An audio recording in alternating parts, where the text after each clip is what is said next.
Wiki iliyopita niliwafundisha sifa anazotakiwa kuwa nazo mwanaume aliyekamilika. Sasa leo mnaenda kunitajia moja baada ya nyingine. Tuanze na Msagasumu. Jua sifa ya mwanaume. Nimekuuliza sifa ya mwanaume au nimekwambia utaje sifa ya mwanaume?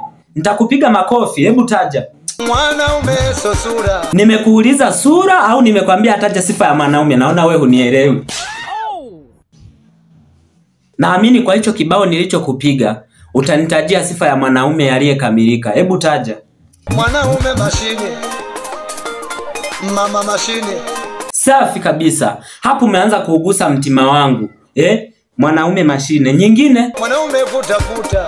Safi. Hiyo nimeipenda. Hivi ulikuwa wapi? Mwanaume kutafuta. Wape ushauri wanaume ambao hawana hela, watumie njia gani au mbinu gani waweze kupata hela. Maana nimeona wewe unaelewa kwenye darasa langu. Hebu wape ushauri. Ukitaka pesa, nenda kwa maji. Safi, yani najivunia kuwa na mwanafunzi kwenye darasa langu kama wewe. Hebu wape njia nyingine. Kama unataka pesa, Balesa yupo. Safi, yani nimetokea kukukubali sana.